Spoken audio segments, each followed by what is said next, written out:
ഇന്ന് നമുക്ക് ഈ കാണുന്ന ഒരു ക്യൂട്ടായിട്ടുള്ളൊരു പേപ്പർ ഫാൻ ഉണ്ടാക്കാം കേട്ടോ. അപ്പോൾ ഞാനിവിടെ ചെയ്യുന്നത് വാട്ടർമെലൺ തീമിലാണ് കേട്ടോ. അപ്പോൾ നിങ്ങൾക്ക് ഇഷ്ടമുള്ള തീം എടുക്കാം.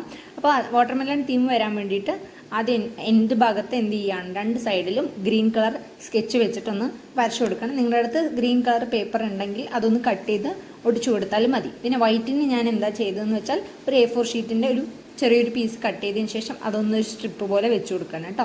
then ഈ കാണുന്ന പോലെ ഒന്ന് മടക്കിയെടുക്കുക. കാരണം നമ്മളൊരു ഫാൻ രൂപത്തിൽ വരാൻ വേണ്ടിയിട്ട് കൃത്യമായ മടക്ക് നമുക്ക് ഉണ്ടാക്കണം. അപ്പോൾ അതിന് വേണ്ടിയിട്ട് ജസ്റ്റ് ഇങ്ങനെ ഒന്ന് മടക്കിയെടുത്തതിന് ശേഷം ദെൻ നമ്മൾ ഫാനിൻ്റെ ഒരു രൂപത്തിൽ മടക്കുകയാണെങ്കിൽ ഈസി ആയിട്ട് നമുക്ക് ചെയ്യാൻ പറ്റും കേട്ടോ. അപ്പോൾ എല്ലാവരും ഈസി ആയിട്ട് ചെയ്യാൻ വേണ്ടി നോക്കുക. ദെൻ ആ സെൻറ്ററിൽ എന്ത് ചെയ്യുക, ഒരു ത്രെഡ് വെച്ചൊന്ന് കെട്ടിക്കൊടുക്കുക.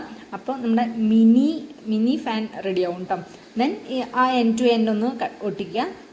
പിന്നെ മറ്റേ സൈഡിൽ എന്ത് ചെയ്യുക, ഐസ്ക്രീം സ്റ്റിക്കും കൂടെ ഒട്ടിച്ച് കഴിഞ്ഞാൽ നമ്മുടെ ക്യൂട്ടായിട്ടുള്ള പേപ്പർ ഫാൻ റെഡി. അപ്പോൾ എല്ലാവരും ചെയ്ത് നോക്കുക. ഈ വീഡിയോ ഇഷ്ടപ്പെട്ടെങ്കിൽ ലൈക്ക് ചെയ്യുക, ഷെയർ ചെയ്യുക, സബ്സ്ക്രൈബ് ചെയ്യുക, കമൻറ്റും കൂടെ ചെയ്യുക. Love you all, by.